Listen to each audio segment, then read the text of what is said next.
E aí, galera, tudo certo para o nosso encontro de revisão e comentários aqui, tópicos importantes para você que está se preparando para a prova da EFON. Exatamente, né? Dentro da nossa disciplina aqui de português, nós vamos prestar atenção em alguns aspectos. A prova da EFON, né, ela tem ali uma parte de interpretação textual, pelo menos 5 a 6 questões de interpretação, trabalho de semântica, palavras que não são, né, usuais dentro da sua prática cotidiana. Nós temos também uma parte que envolve semântica, questões que vão procurar substituir uma palavra por outra. Dentro de morfologia é comum também uma questão que trabalha o processo de formação de palavras, assim como, né, classes gramaticais como verbo, adjetivo e pronome. Questão de pronome também, né, tem recorrência nas provas da EFON, e você também não pode se esquecer da análise sintática, certo? Principalmente de períodos. Então fique aqui comigo, acompanhe. Meu nome é Priscila Costa, professora de português. Iremos resolver algumas questões, né, já, né, de provas da EFON e outras inspiradas também no modelo da banca. Então, estrategicamente, nós vamos começar com um texto. Afinal de contas, é uma prova que trabalha interpretação de texto, gosta, né, de colocar pelo menos um texto de mote literário, e a partir desse texto nós vamos trabalhando aspectos o quê? Sintáticos, semânticos e também alguns aspectos morfológicos, né? Questão de pontuação também são clássicas, né? O uso da vírgula dentro aqui da minha estrutura, né, frasal do meu parágrafo, e também no caso também a crase, né, ocorrência da crase. Então, são assuntos recorrentes se nós fizéssemos um raio-x da prova da EFON. Então, se liga aí nesse primeiro texto aqui, um texto de Machado de Assis, o pai do realismo. Não cai literatura, mas é comum essa interpretação de texto literário. Então, um caso de burro. Quinta-feira à tarde, um pouco mais de 3 horas, vi uma coisa tão interessante que terminei logo de começar por ela esta crônica, se aproximando ali do leitor, né? Agora, porém, no momento de pegar na pena, receio achar no leitor menor gosto que eu para um espetáculo, que lhe parecerá vulgar e porventura torpe. Releve a importância, os gostos não são iguais. Entre a grade do jardim da Praça 15 de Novembro e o lugar onde era um antigo passadiço, ao pé dos trilhos de bondes, estava um burro deitado. O lugar não era próprio para remansos de burros, donde conclui que não estaria deitado, mas caído. Perceba que tem um tom de ironia, né? Tem um tom de crítica. Instantes depois, ia com um amigo, vimos o burro levantar a cabeça e meio corpo. Os ossos furavam-lhe a pele, os olhos meio mortos fechavam-se de vez em quando. O infeliz cabeceava, mas não frouxamente, que parecia estar próximo do fim. Diante do animal havia algum capim espalhado e uma lata com água. Logo, não foi abandonado inteiramente. Alguma piedade houve no dono ou quem quer que seja que o deixou na praça, com essa última refeição à vista. Não foi pequena ação. Se o autor dela é homem que leia crônicas, e acaso ler esta, receba daqui um aperto de mão. O burro não comeu do capim, nem bebeu da água, estava já para outros capins e outras águas em campos mais largos e eternos. Olha só a construção eufemista. Também você não pode esquecer que para a prova da EFON é importante trabalhar o que também figuras de linguagem. Para campos aqui, né, mais largos e eternos. Meia dúzia de curiosos tinha parado ao pé do animal. Um deles, menino de 10 anos, empunhava uma vara e, se não sentiu o desejo de dar com ela na anca do burro para espetá-lo, então eu não sei conhecer meninos, porque ele não estava do lado do pescoço, mas justamente do lado da anca. Diga-se a verdade, não o fez, ao menos enquanto ali estive, que foram poucos minutos. Esses poucos minutos, porém, valeram por 1 hora ou 2. Se há justiça na terra, valerão por 1 século. Tal foi descoberta que me pareceu fazer, e aqui deixo recomendada aos estudiosos. O que me pareceu é que o burro fazia exame de consciência. Indiferente aos curiosos, como ao capim e à água, tinha o olhar à expressão dos meditativos. Era um trabalho interior e profundo. Este remoque popular, por pensar morreu um burro, mostra que o fenômeno foi mal entendido dos que a princípio o viram. O pensamento não é a causa da morte, a morte é o que torna necessário. Quanto à matéria do pensamento, não há dúvidas que é exame da consciência. Agora, qual foi o exame da consciência daquele burro? É o que eu presumo ter lido no escasso tempo que ali gastei. Sou outro Champollion, porventura maior, não decifrei palavras escritas, mas ideias íntimas de criatura que não podia exprimi-las verbalmente. Olha só a construção em relação aqui ao burro. Opa, voltemos. E diria o burro consigo: por mais que vasculhe a consciência, não acho pecado que mereça remorso. Não furtei, não menti, não matei, não caluniei, não ofendi nenhuma pessoa. Em toda a minha vida, se dei 3 coices, foi o mais. Isso mesmo, antes de haver aprendido maneiras de cidade e de saber o destino do verdadeiro burro, que é apanhar e calar. Quando ao zurro, usei dele como linguagem. Ultimamente é que percebi que não me entendiam e continuei a zurrar por ser costume velho, não com ideia de agravar ninguém. Nunca dei com um homem no chão. Quando passei o Tilbury ao bonde, houve algumas vezes homem morto ou pisado na rua, mas a prova de que a culpa não era minha é que nunca segui o cocheiro na fuga, deixava-me estar aguardando a autoridade. Passando à ordem mais elevada de ações, não acho em mim a menor lembrança de haver pensado sequer na perturbação da paz pública. Além de ser a minha índole contrária a arruaças, a própria reflexão me diz que, não havendo nenhuma revolução declarada os direitos do burro, tais direitos não existem. Nenhum golpe de Estado foi dado em favor dele, nenhuma coroa os obrigou. Monarquia, democracia, oligarquia, nenhuma forma de governo teve em conta os interesses da minha espécie. Qualquer que seja o regime, ronca o pau. O pau é a minha instituição, um pouco temperada pela teima que é, em resumo, o meu único defeito. Quando não teimava, mordia o freio, dando assim um bonito exemplo de submissão e conformidade. Nunca perguntei por sóis nem chuvas, bastava sentir o freguês no Tilbury ou o apito do bonde para sair logo. Até aqui os males que não fiz, vejamos os bens que pratiquei. A mais de uma aventura amorosa terei servido, levando depressa o Tilbury e o namorado à casa da namorada, ou simplesmente espancando em um lugar onde o moço que ia ao bonde podia mirar a moça que estava na janela. Não poucos devedores terei conduzido para longe de um credor importuno. Ensinei filosofia a muita gente. Esta filosofia que consiste na gravidade do porte e na quietação dos sentidos. Olha essa reflexão, né? Na submissão dos sentidos. Quando algum homem desses que chamam patuscas queria fazer rir os amigos, fui sempre em auxílio deles, deixando que me dessem tapas e punhadas na cara. Enfim, né? Aqui a continuação do nosso texto. Não percebi o resto e fui andando, não menos alvoroçado que pesaroso. Contente da descoberta, não podia furtar-me a tristeza de ver que um burro tão bom e pensador ia morrer. A consideração, porém, de que todos os burros devem ter os mesmos dotes principais, fez-me ver os que ficavam não seriam menos exemplares do que esse. Por que se não investigará mais profundamente o moral do burro?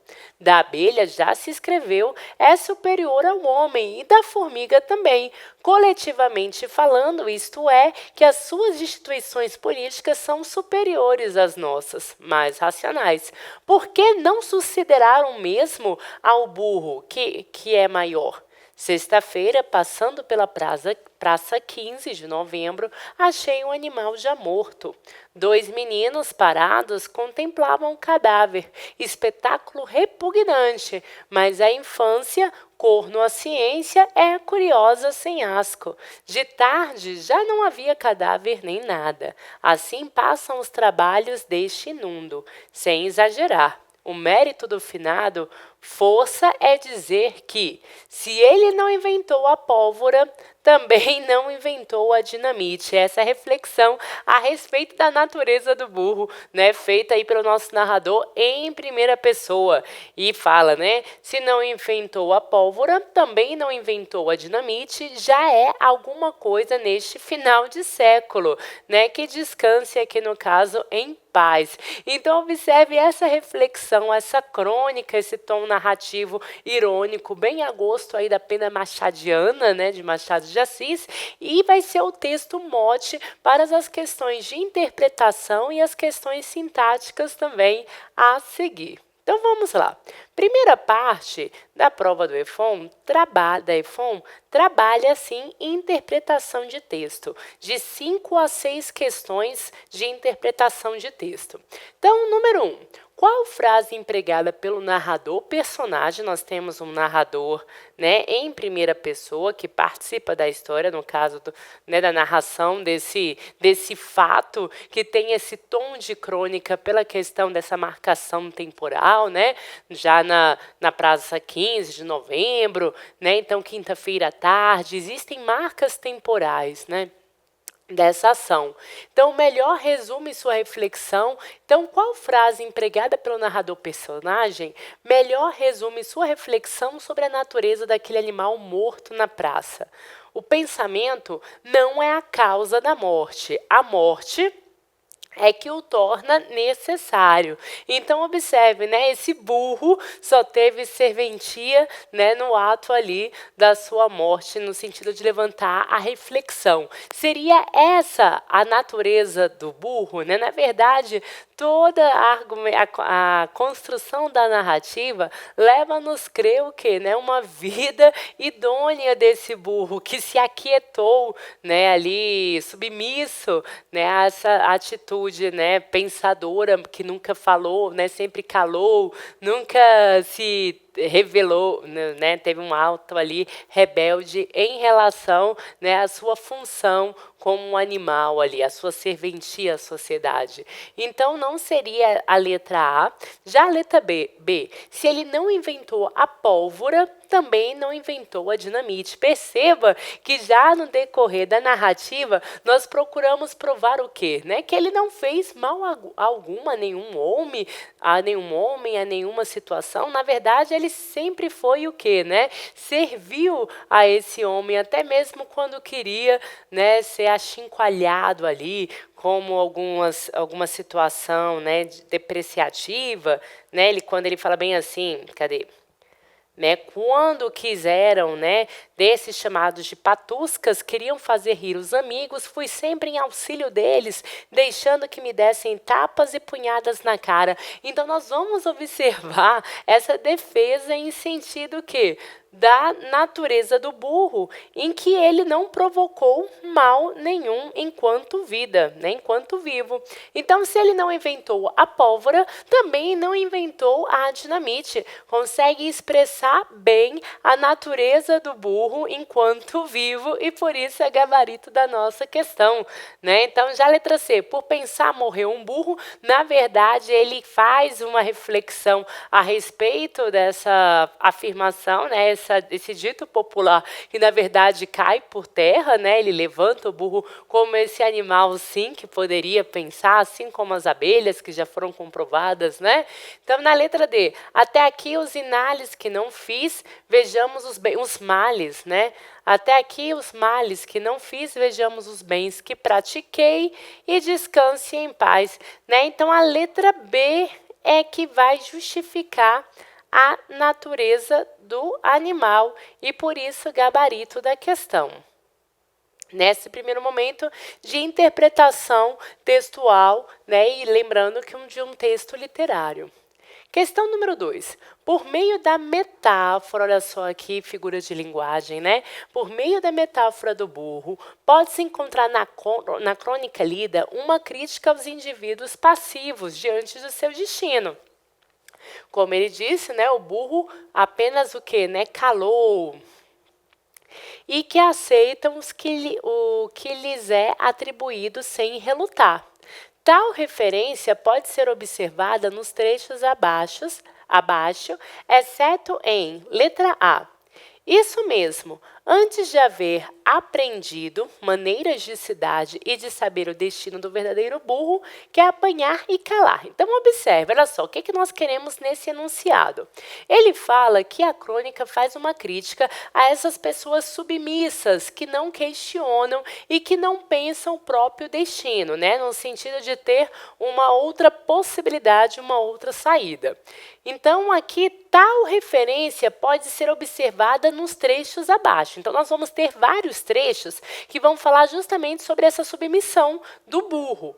Porém, há um texto em que não tem essa submissão, em que não tem essa postura passiva do burro. Então, nós vamos assinalar a alternativa em que não traz essa passividade no sentido, né, de pensamento e questionamento do animal. Então, a letra A vai trazer, sim, esse movimento de submissão do burro ao dizer que o destino do verdadeiro burro é apanhar e calar. Veja que aqui é uma atitude passiva de submissão. Então, traz a referência. Nós queremos a alternativa em que não tem uma referência o quê? De submissão.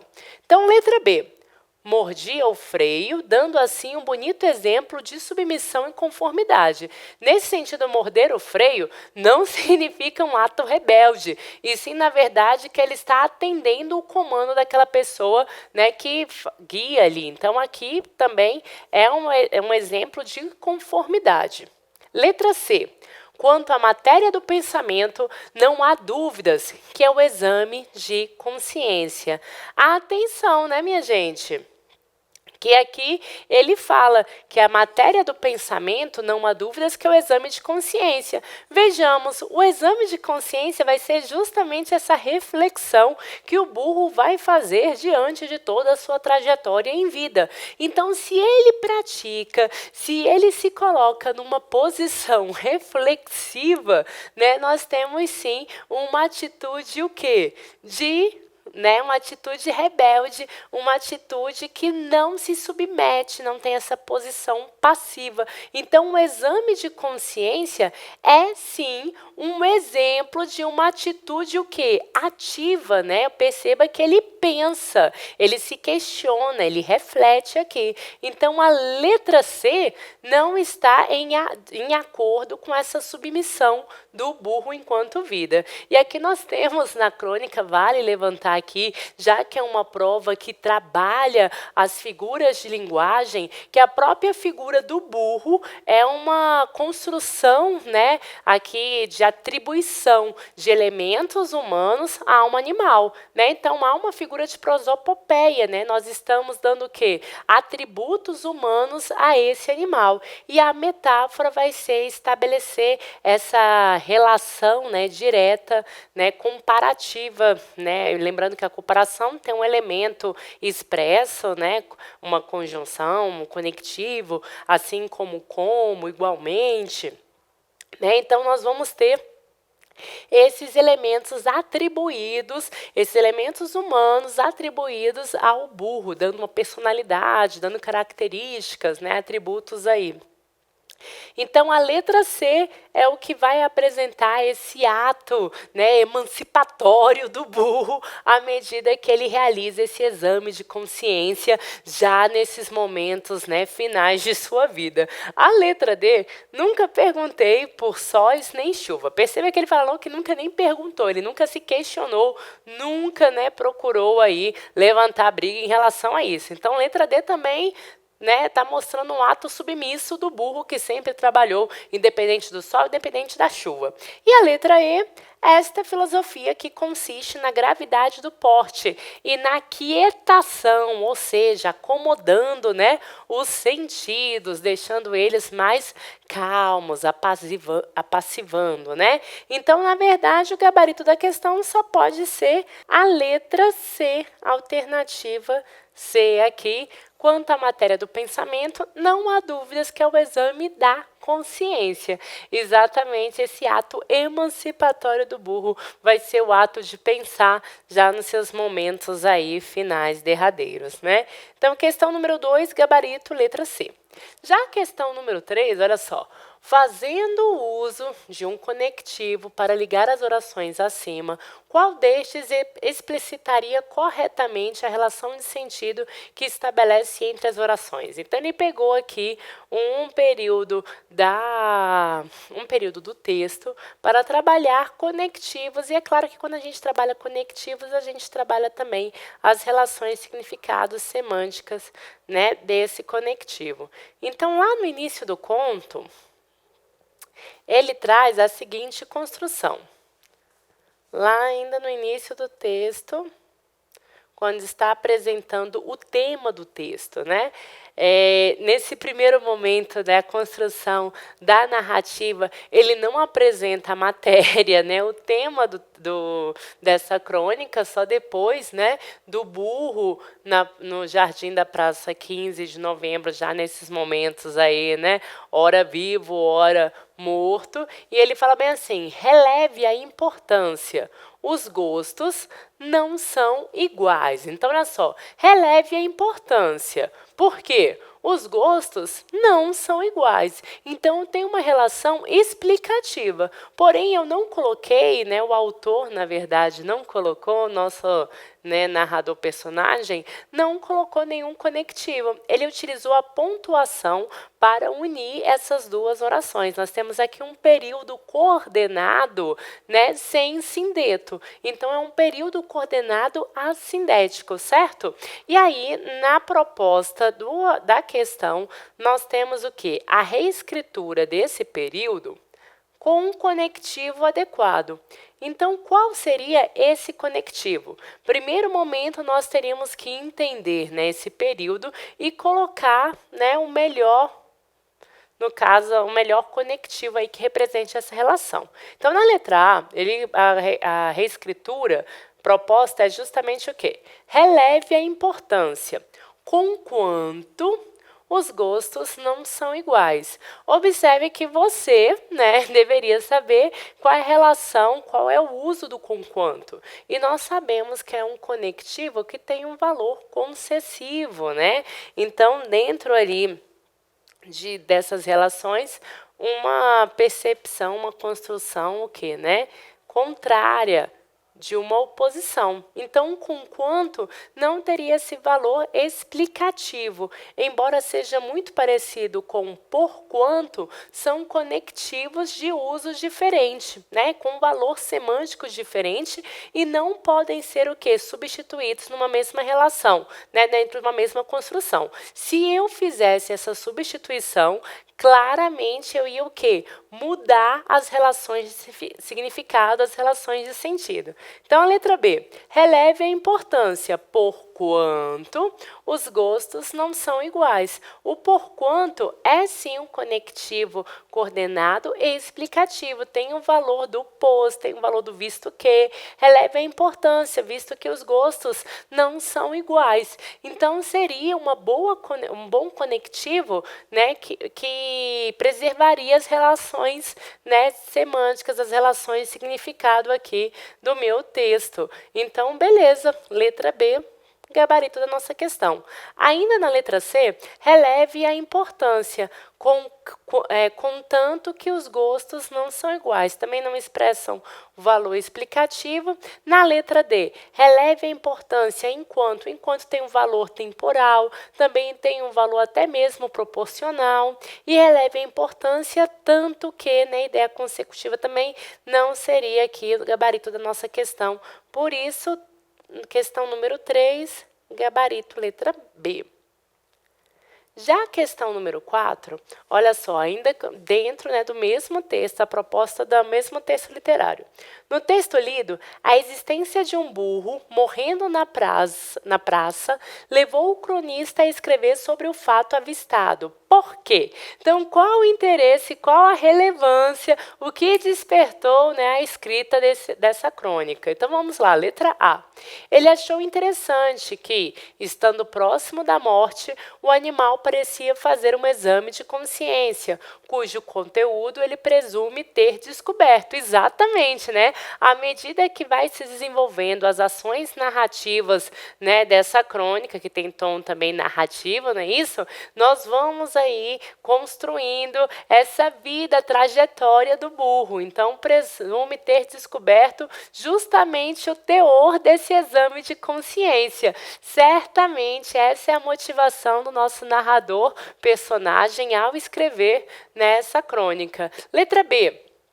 Chamou-lhe a atenção o fato de o dono do burro ter deixado água e comida para o animal no momento do abandono. Isso aqui também é um desdobramento da narrativa, né? E passa também muito por cima, né? Então, letra B não, eliminemos. Letra C. O animal teve uma morte lenta e, depois de morto, permaneceu na rua por certo tempo, chamando a atenção de algumas crianças. Também não foi esse o motivo, não é essa ação que desenrola a narrativa. Letra D. Avistar aquela cena o deixou triste e pesaroso, levando a profunda reflexão. Não, né, gente? Ele tem um tom irônico, né? Que o burro não estava, né, repousando, né, não estava caído. Então, observe que ele vai trazer um tom de criticidade também, e ironia ao fato desse burro estar lá jogado na praça. Letra E. Aquela cena só chamou a atenção de poucas pessoas e nenhuma delas tentou ajudar o bicho. Também não é um fato, né, uma extrapolação aqui da nossa narrativa. Logo, nosso gabarito só pode ser a letra A. Então, questões de interpretação de texto são recorrentes dentro da construção, né, nesse raio-x da banca EFON, no caso da nossa banca examinadora. Beleza. Questão número 5. Assinale a opção em que a presença de vírgulas se justifica por se tratar de um aposto. Então, é uma prova que gosta também de trabalhar com pontuação, e aqui ele já traz uma relação sintática, né? O aposto é esse termo que pode ser exemplificativo, que pode ser especificativo, pode ser enumerativo, resumitivo. O aposto é esse termo acessório, certo? E que vai ter essa relação, né, de especificação ou caracterização, né? E a grande marca do aposto é justamente essa marca da pontuação, né? Ele vai aparecer aí com a vírgula. Então, nós temos que analisar aqui não só lembrar o que é um aposto sintaticamente, mas também entender a presença das vírgulas nos outros casos, né, em que não for, no caso, a alternativa de aposto. Então, letra A.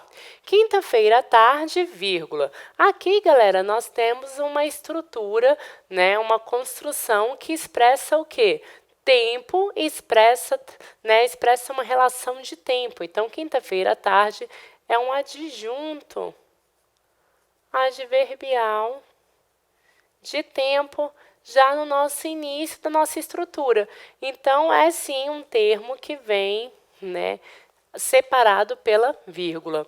Então, quinta-feira à tarde, pouco mais de 3 horas, aqui também outra estrutura, outra interferência, né, com essa marca de temporalidade.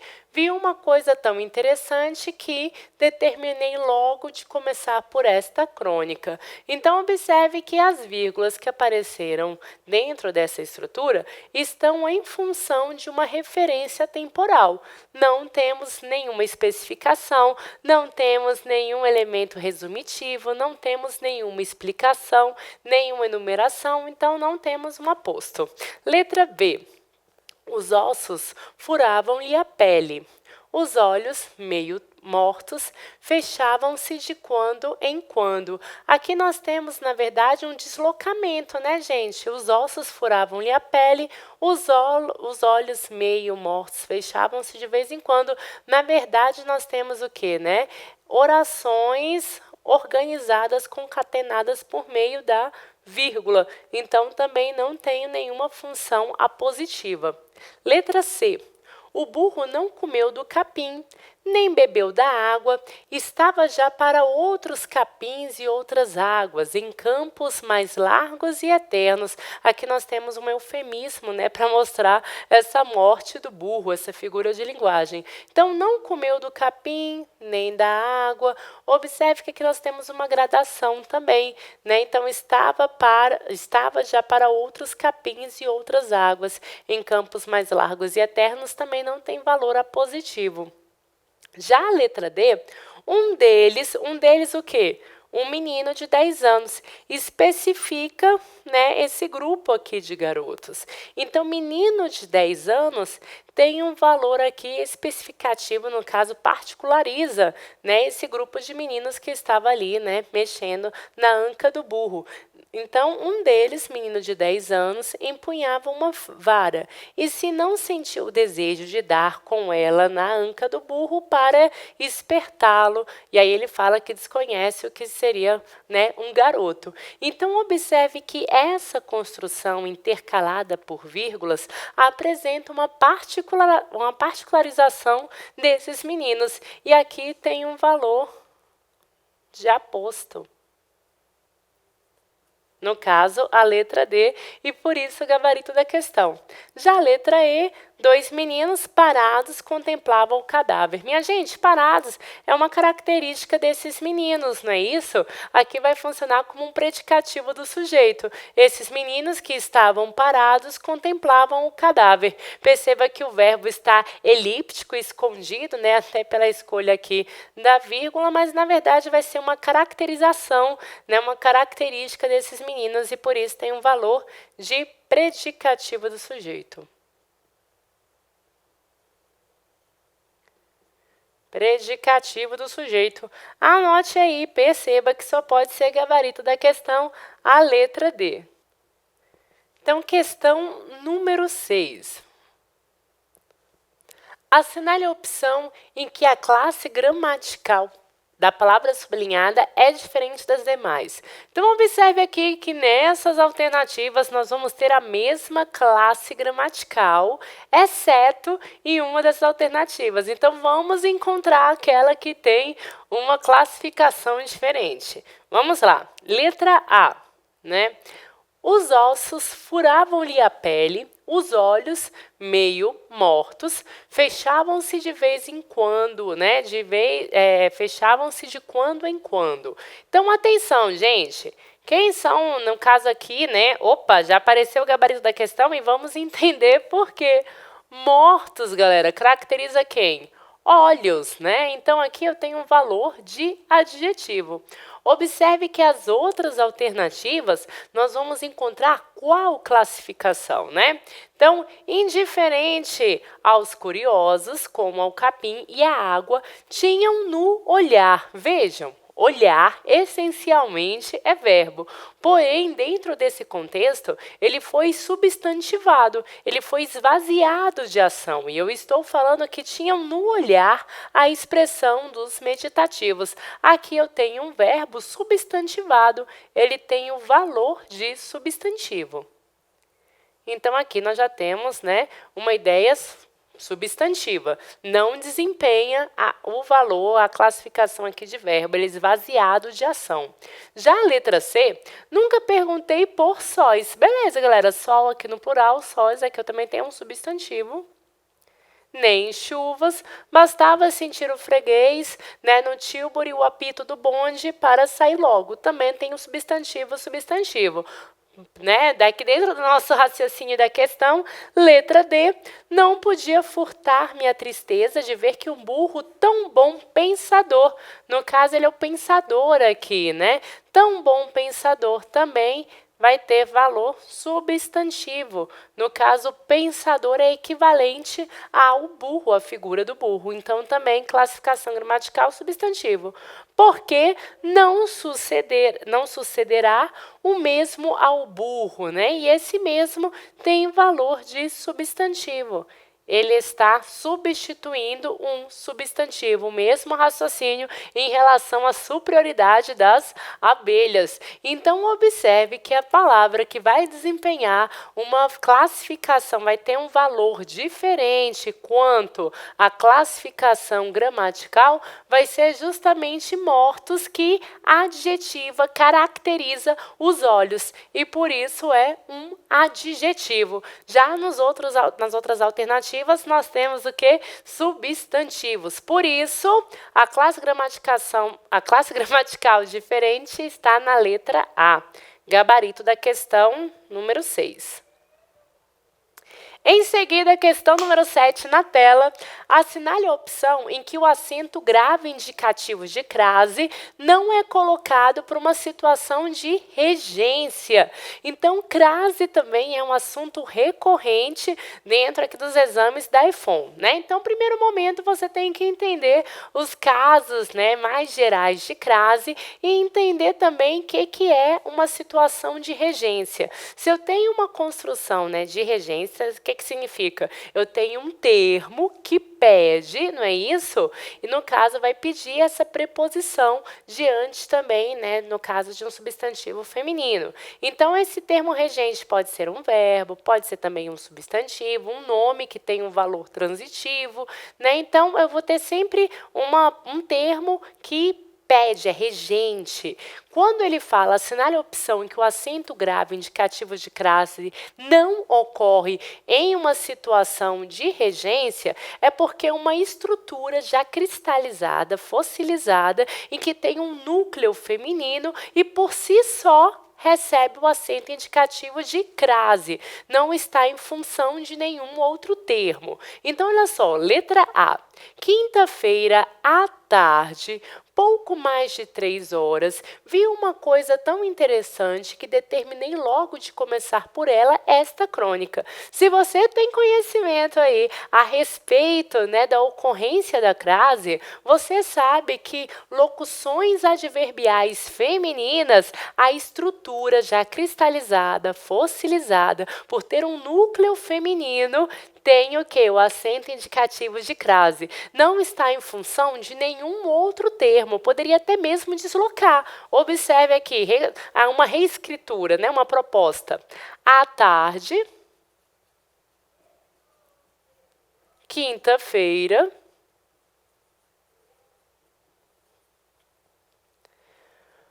pouco mais de 3 horas, vi uma coisa tão interessante que determinei logo de começar por ela esta crônica. Perceba que à tarde, essa construção à tarde, não está em função de quinta-feira. E por isso mesmo eu posso até deslocá-la. Por ser um adjunto adverbial feminino, tem uma palavra, né, nuclear feminina, tem um acento, né, um dos casos da ocorrência, né, do caso aqui do acento indicativo crase, né, do acento agudo. Então, no caso grave, perdão, no acento grave, né, errado aqui. Então, a letra A não apresenta nenhuma relação de regência para a ocorrência da crase. Já a letra B, indiferente aos curiosos, como ao capim, ó, indiferente ao capim, olha só, o termo indiferente vai pedir indiferente a alguma coisa. Então, tem uma aqui a preposição porque o termo indiferente, né, pede a preposição. Então, aqui todas as palavras que se relacionam como indiferente vão ser o quê? Preposicionadas. Então, indiferente aos curiosos, indiferente ao capim, indiferente à água. Então, esse a água, essa preposição aqui, ela existe em função do termo indiferente que rege, né? O termo regente aqui. Então, na letra B, nós temos uma situação, sim, de regência. Já na letra C, levando depressa o Tilbury e o namorado à casa. Então, quem leva, leva a algum lugar. Então, no caso, a casa da namorada, e essa casa ainda está especificada, né? Então, quem leva, leva a. Tem uma relação aqui de regência também na letra C. Na letra D, não podia furtar-me a tristeza. Então, furtar a alguma coisa, não é isso? Furtar-me a tristeza também tem uma relação de regência com o verbo furtar. E letra E, passando a alguma coisa, passando a ordem. Então, também é uma relação de regência aqui na letra E. E por isso, a única ocorrência, né, da crase que não está em função de uma situação regência é a letra A, por apresentar o quê? Um adjunto adverbial que tem uma construção nuclear feminina. Então, à tarde, assim como, né, as claras, né? Então, observe que nós temos essa situação. Não é uma questão difícil relacionada à crase, mas você precisa ter essa compreensão, esse conhecimento. Então, questão número 7, gabarito, letra A. Vale a pena revisar as noções aqui, os casos gerais da ocorrência da crase, porque é assunto recorrente na EFON. Já a questão número 8, assinale a opção em que a palavra sublinhada pertence a uma categoria diferente dos demais pronomes. Minha gente, uma classe gramatical que merece atenção para a prova da EFON é justamente o que? Os pronomes. Então, vamos lá. Eu tenho aqui vários pronomes sublinhados e eu quero identificar a alternativa que tem um pronome que pertence a uma categoria, uma classificação diferente dos demais. Letra A. Gosto de evocar a figura mansa de Seu Domingos, a quem chamamos paizinho. Perceba que Seu Domingos, olha só, de dentro de uma informalidade, um tratamento, né, bem da fala, da informalidade mesmo, um traço coloquial, né, aqui se apresenta como um pronome de tratamento.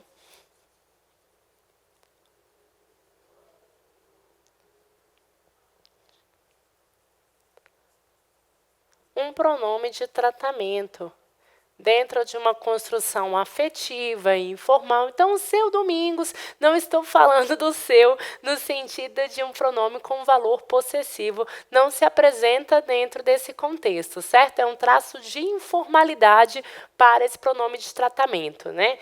Já na letra B, repetindo uma atitude sua, até mesmo esboçando um gesto seu. Então, aqui ele destacou o sua, né, numa atitude de quem? Dessa referência aqui a uma segunda pessoa, né, ou até mesmo uma terceira. Então, observe que aqui tem um valor possessivo, né, de posse. Então, um pronome possessivo. Já na letra C, já se tornou um hábito meu. Aqui também, olha só, de quem é o hábito? É o meu, não é isso? Então, também é um pronome possessivo.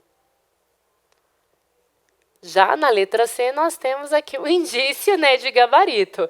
A letra B apresenta posse, a letra C apresenta posse. Então, vamos lá, letra D. Durante algum tempo, andou às voltas com um velho relógio de parede, que parece fora de seu pai. Então, olha só, o pai também aqui, né, no caso, o seu fazendo referência ao pai, é um pronome possessivo também. Tem como referente o pai, né? Ou depois do jantar, sentado com minha mãe no sofá. Né, galera? De quem é a mãe? É minha. Também tem um valor possessivo. Então, dentro dessa construção, a alternativa que apresenta um pronome que não terá, né, um valor possessivo e sim uma forma, né, um tratamento, um pronome de tratamento dentro de uma construção coloquial, um traço de oralidade bem informal, vai ser a letra A, que apresenta uma classificação diferente das opções, né? Então, letra A, gabarito da questão 8. Já a questão 9, vamos lá.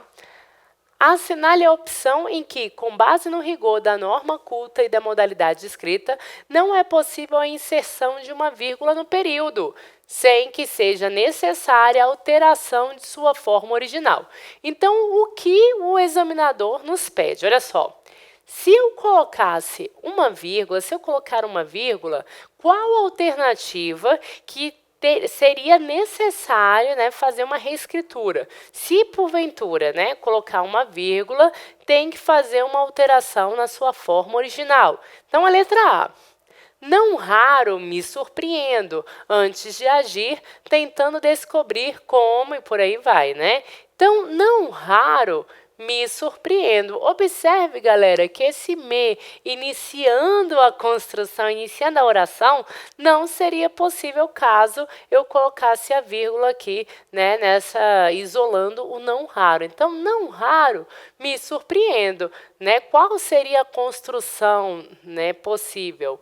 Surpreendo-me. Nós sabemos, né, classicamente aqui que o pronome oblíquo não inicia a oração, então surpreendo-me antes de agir, tentando descobrir como e por aí vai, né? Já na letra B, durante algum tempo andou às voltas com um velho relógio de parede. Então, durante algum tempo, eu poderia isolar essa referência temporal, essa construção que tem um valor de adjunto adverbial, e andou às voltas com um velho relógio de parede, beleza? Né? Então, o velho relógio de parede andou às voltas, só tem apenas o que? Uma ordem direta da minha estrutura, porém, né, não precisaria fazer uma alteração na forma original. Então, aqui, beleza, posso colocar vírgula. Pessoal, questões que também trabalham o uso, o emprego da vírgula também são usuais dentro da iPhone. Letra C. Ainda ontem, também aqui dentro dessa construção, né, temporal, ainda ontem eu tranquilizava um dos meus filhos com esta frase. Perfeito aqui também, né, galera? Eu posso fazer esse isolamento aqui do meu adjunto adverbial com valor de tempo ou no início da minha oração, caso eu queira enfatizar, destacar, topicalizar, não teria problema. Letra D. De repente, vírgula, fui fulminado por uma verdade tão absoluta que aqui também eu tenho uma elipse no caso do eu, do meu sujeito, porém não é um problema, né, galera? Aqui eu só tenho, no caso, essa vírgula ainda marcaria, né, o de repente, essa construção aqui para indicar, né, de forma abrupta, inesperada. Eu fui, então, o meu sujeito, né, no caso a marca aqui do pronome pessoal, fica ainda elíptica pela vírgula, não teria problema essa escrita. E já a letra E, a princípio, os amigos, conhecidos, e depois até desconhecidos, né? Perceba que as vírgulas também aqui trazem isolamento, uma ênfase. Eu quero falar, a princípio, os amigos o quê? Conhecidos, não é isso? Não tem problema algum nessas vírgulas que, na verdade, conhecidos caracterizam os amigos também, dando uma ideia, né, de predicativo aqui no caso dos amigos. Então, a alternativa em que eu não poderia colocar a vírgula e continuar com essa escrita original seria a letra A, justamente porque eu tenho esse início com um pronome, né, no caso oblíquo, então eu precisaria colocá-lo, né, pós-posto ao verbo. Não raro, surpreendo-me antes de agir, tentando descobrir como. Uma questão que vai envolver sintaxe também, mas aqui de interpretação de texto. Então, o gabarito da questão número 9 é a letra A. E a questão número 10, vamos lá. Assinale a opção em que se cometeu erro na análise da função sintática concernente às orações destacadas. Então, nós temos aqui períodos compostos, né? E esses elementos foram aqui classificados de forma equivocada. Tem um, né, que está errado, é isso? Assinale a opção em que se cometeu o erro. Exatamente, tem um errado. Letra A. Queria dizer que devemos nos conformar com o fato de nossa vontade para lá. Então, beleza. Queria dizer, essa é a nossa oração principal. Queria dizer isso. Perceba que esse que tem um valor de conjunção integrante, né? Que é uma integrante. As conjunções integrantes, você bem sabe que elas introduzem o que, minha gente? Uma oração subordinada substantiva. A classificação dessa oração subordinada substantiva é justamente o que falta na minha oração principal. Então, queria dizer o quê? Né? Então, quem diz algo. Então, toda essa estrutura oracional aqui funciona como complemento do verbo dizer. Né? Então, queria dizer o quê? Que devemos nos conformar com o fato de nossa vontade. Então, quem diz algo. Aqui eu tenho um verbo transitivo direto, não pede preposição, pede um objeto direto. Então, nós temos sim uma oração subordinada substantiva objetiva direta. Observe que ele nem traz esse nome completo do meu período, né, na verdade, da minha oração, porém eu sei que tudo isso tem valor de objeto direto lá para a minha oração principal. Fechou? Então, letra B. Nem sempre me reporto a algo que ele realmente dizia. Então, vamos lá. Nem sempre me reporto. Minha gente, aqui também eu tenho, né? Nem sempre me reporto a isso, não é isso? Quem se reporta a alguma coisa, não é isso? Então, eu tenho aqui um verbo transitivo indireto, né? Quem se reporta a alguma coisa. Toda essa estrutura oracional aqui corresponde a um complemento do meu verbo, que é um verbo transitivo indireto. E por isso tem valor de objeto indireto. E não, na verdade, complemento nominal, né, minha gente? Complemento nominal se relaciona com um nome que tem ali um sentido transitivo, não é isso? Aqui eu estou completando o sentido de um verbo. E é um verbo que pede preposição. Quem se reporta a alguma coisa.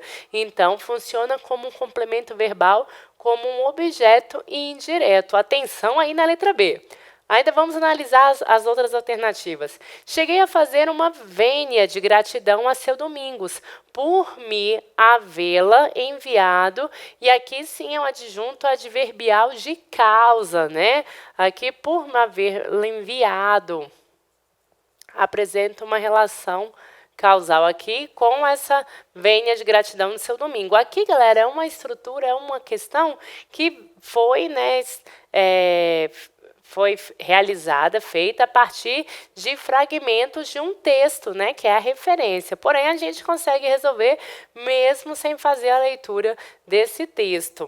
Já na letra D, gosto de evocar a figura mansa de seu Domingos, a quem clamávamos paizinho. Então, beleza, minha gente, quem gosta, gosta de alguma coisa. No caso, gosta de evocar a figura mansa de seu Domingos. Por ser um verbo transitivo indireto, que pede, né, tem aqui a presença da preposição, eu preciso de um objeto indireto, né? Então, aqui está correta a nossa classificação. E a letra E, resta apenas evocá-la, como faço agora, para me servir de consolo.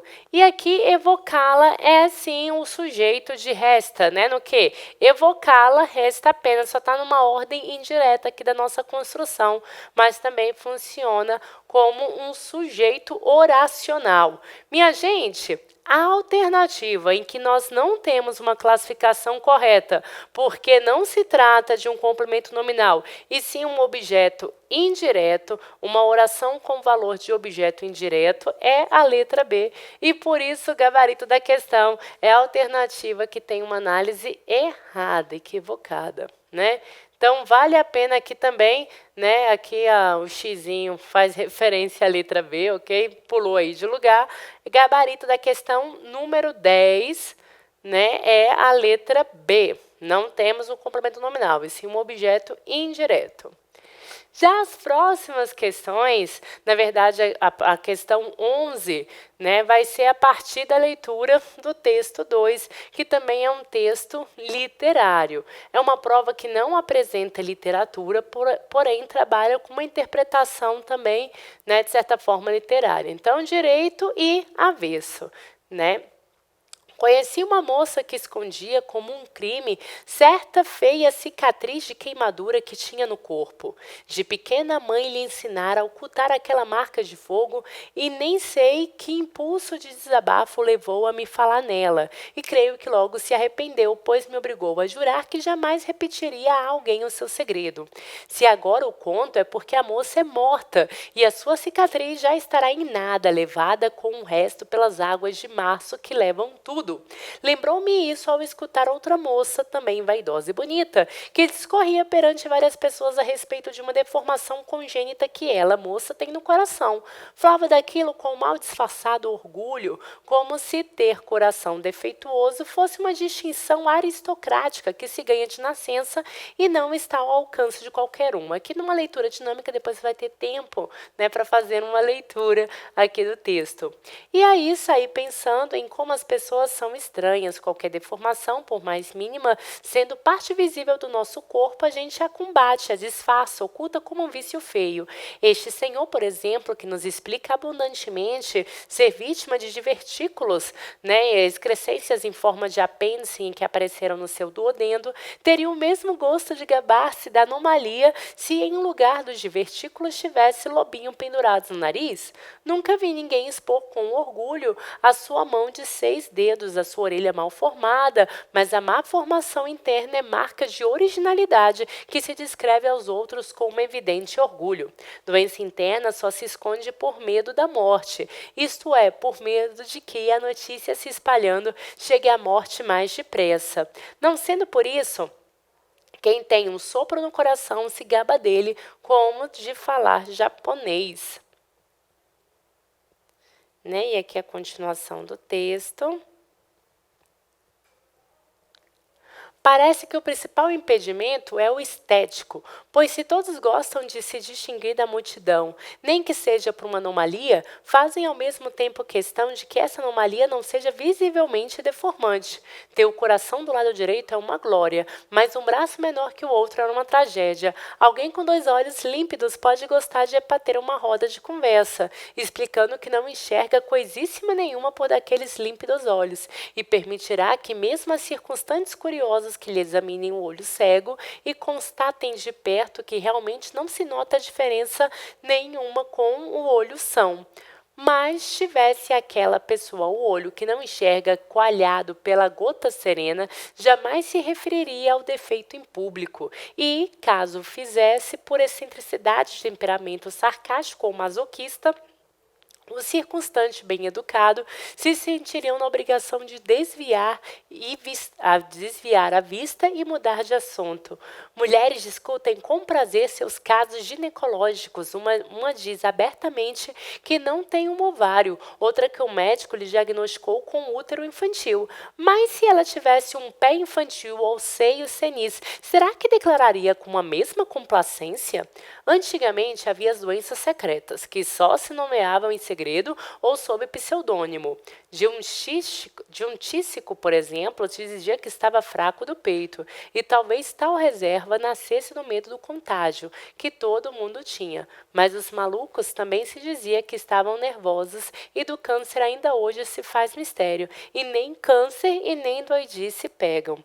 Não somos todos muito estranhos? Gostamos de ser diferentes, contanto que a diferença não se veja, o bastante para chamar atenção, mas não tanto que pareça feio, né? E aqui nós temos uma crônica, né, né, uma crônica aqui a respeito dessa relação de aparências. E aí nós temos, com base no texto, responda a questão que se segue. Assinale a opção em que o pronome oblíquo sublinhado apresenta um valor possessivo. Então, esse pronome pode ter um valor possessivo? Pode, uma vez, a dica é, uma vez que você substitua por seu, sua, né, no caso, tem que ter um valor, não necessariamente de um complemento, né, verbal, mas sim uma ideia de posse. Então, a grande dica é substitua pelo seu ou pelo sua. Vamos lá. Letra A. De pequena, a mãe lhe ensinara a ocultar. Quem ensina algo a alguém. Então, esse lhe realmente funciona, né, como complemento aqui do verbo, né? Então, de pequena, a mãe lhe ensinar a ocultar aquela marca de fogo e por aí vai. Letra B. E creio que logo se arrependeu. Gente, arrepender-se, né? Esse se é parte integrante do verbo, né? Faz parte integrante do verbo. No caso, arrepender-se. Letra C. Alguém com os dois olhos límpidos pode gostar de bater uma roda de conversa, impressionar uma roda de conversa, né?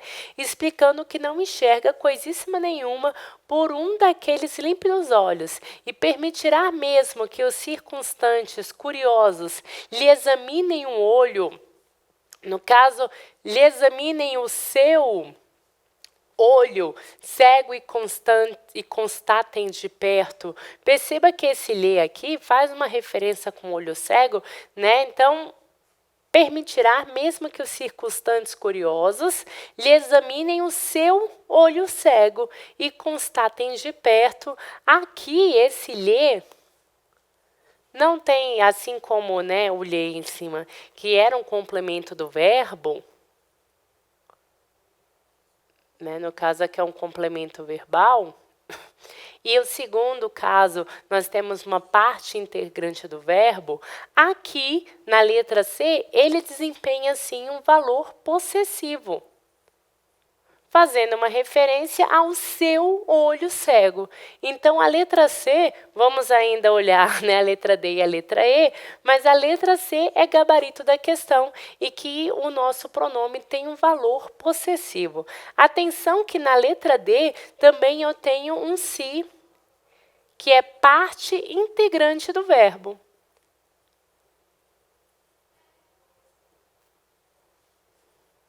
Né, no caso do verbo arrepender-se. E mulheres discutem com prazer seus casos ginecológicos. Uma diz abertamente que não tem um ovário, outra que o médico lhe diagnosticou um útero infantil, né? Então, aqui também vai ter uma relação de complemento, no caso não vai ser no valor de posse. Então, letra C é o gabarito do nossa questão número 11. É possível essa classificação, essa construção? Completamente possível, né? Vale a pena revisar para a sua prova. Já na questão número 12, outro tipo de questão também que é recorrente dentro dessa área de morfologia explorada pela prova da EFON é justamente o processo de formação de palavras, né? Então, dentro dessa área da morfologia, nós temos que ter atenção, classificação, né, gramatical, principalmente de quais classes, né? Verbo, adjetivos e pronomes, e também processos de formação de palavras. Então, no que tange ao processo de formação de palavras, o termo destacado que se enquadra como formação regressiva aparece em qual opção?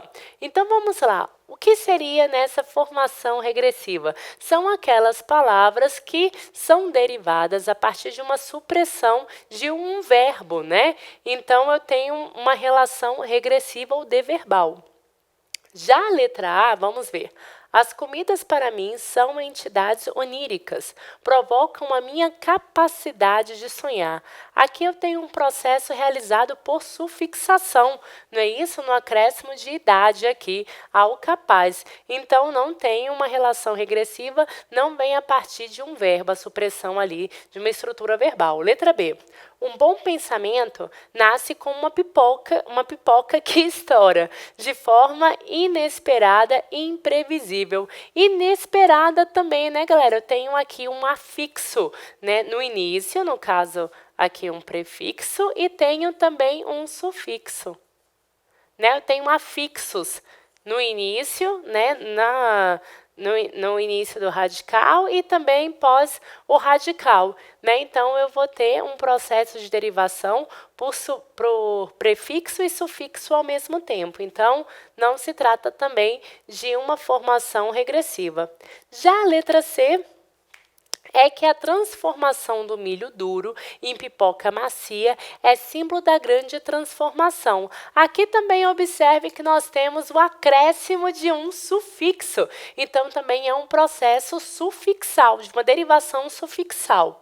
Já a letra D, o estouro das pipocas se transformou, então, de uma simples operação culinária. Aqui, estouro vem sim do verbo estourar. Então, observe que eu tenho uma formação de uma palavra a partir da supressão, não é isso? De um verbo. É uma relação de verbal, sim, e por isso o gabarito da questão número 12. E a última, o milho da pipoca somos nós, duros, quebra-dentes. Aqui eu tenho um processo de composição, não é isso? Então, composição de palavras, né? No caso aqui de dois radicais, né? De quebra e dentes, impróprios para comer e por aí vai. Gabarito da questão só pode ser letra D. Marque aí também como vale a pena revisar processos de formação de palavras, né? O que é derivação, o que é composição e quais são essas classificações. É assunto recorrente da EFOM. E passando para a nossa derradeira questão, questão número 13, fechando aí esse nosso momento de revisão. O autor faz uso de uma figura de linguagem, a metonímia, na passagem. Então, figuras de linguagem também devem ser resgatadas, revisadas para a prova de FOM. Né? Então, metonímia, galera. Relembrando aí, o que é figura de linguagem metonímia? É uma figura de linguagem retórica que tem a ver com a substituição de um termo por outro relacionado ainda, né? Então, eles têm uma relação temática, porém a substituição de um termo por outro. Observe, gosto de escutar Chico Buarque. Escuta o Chico Buarque, não é necessariamente ele falando, né? Ou ele discursando. Na verdade, são as músicas de Chico Buarque. Então, eu faço essa substituição de um termo por outro. Dentro da letra A, vamos lá, temos uma metonímia? Letra A. Ao pensar nelas, as pipocas, meu pensamento se pôs a dar estouros e pulos, como aqueles das pipocas dentro de uma panela. Então, olha só, ele isolou aqui o termo, a construção, as pipocas. Ao pensar nelas, quem? As pipocas. Aqui, galera, tem uma interrupção de uma estrutura oracional. Então, quando eu tenho uma interrupção de uma estrutura oracional, eu tenho uma figura de linguagem, também posso chamar de uma figura sintática, que seria o anacoluto. O anacoluto é essa figura de linguagem cuja base é uma interrupção oracional, fazendo que essa estrutura, né, não tenha mais o que? Uma função sintática, né? Então, aqui eu tenho uma interrupção na minha oração, né? No caso, ao isolar o termo as pipocas. Ao pensar nelas, as pipocas, meu pensamento se pôs a dar estouros e pulos como aqueles das pipocas dentro de uma panela. É uma figura de linguagem que vale ser revisada para a sua prova. Já a letra B, um bom pensamento nasce como uma pipoca que estoura de forma inesperada e imprevisível. Olha só, gente, eu estou fazendo uma equivalência entre pensamento e uma pipoca, não é isso? Que os dois nascem de forma inesperada e imprevisível. Eu estou estabelecendo essa relação a partir do conectivo como, galera. Ou seja, essa estrutura aqui estabelece uma relação comparativa. Então, eu estou comparando os pensamentos, no caso, o pensamento, à pipoca. Então, bom pensamento nasce como uma pipoca. É uma relação comparativa, é a figura de linguagem da letra B. Letra C. Terminado o estouro, alegre da pipoca, no fundo da panela ficam os piruás que não servem para nada. Minha gente, olha só, o estouro alegre da pipoca. Né? A pipoca está alegre, estourando, né?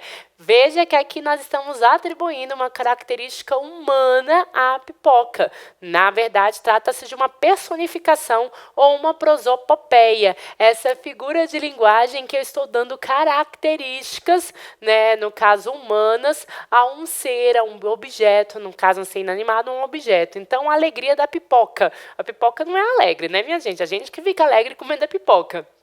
Então, letra C é uma prosopopeia. Prosopopeia. Ou uma personificação, né? Escrevi errado aqui. Prosopopeia, né? Exatamente. Letra D. Alguns, inclusive, acharam que era gozação minha, que piruá é palavra inexistente. Cheguei a ser forçado a me valer do Aurélio para confirmar o meu conhecimento da língua. Olha só. Alguns, inclusive, acharam que era gozação minha, que piruá é palavra inexistente. Cheguei a ser forçado a me valer do Aurélio. Minha gente, quem é Aurélio? De quem nós estamos falando? Não é do dicionário, o dicionário Aurélio? Então, eu fiz a substituição da palavra dicionário por Aurélio. Galera, o que é a metonímia? Não é justamente essa substituição de palavras, mas que tem uma relação entre si? Então, aqui na letra D, nós temos presente a figura de linguagem metonímia, né? Eu estou substituindo dicionário por Aurélio. Tem até música, né? Vou me fazer valer do Aurélio, né? Justamente o dicionário. Letra E. Imagino que a pobre pipoca, mais uma vez, a pipoca aí recebendo atributos, né, humanos. A pobre pipoca fechada dentro da panela, lá dentro ficando cada vez mais quente. Pense, olha só, a pipoca vai pensar também que sua hora chegou. Vai morrer. Minha gente, então a pipoca pensa, a pipoca pobre, a pipoca alegre, são figuras de linguagem que dão características humanas à pipoca. Então, nós estamos falando de uma prosopopeia ou de uma personificação também na letra E. E por isso, o gabarito da questão número 13 é, né, a letra D. Minha gente, lembrando, prova da EFOM, né, questões de interpretação textual, questões semânticas, considerando, né, as relações aí entre as conjunções e os conectivos.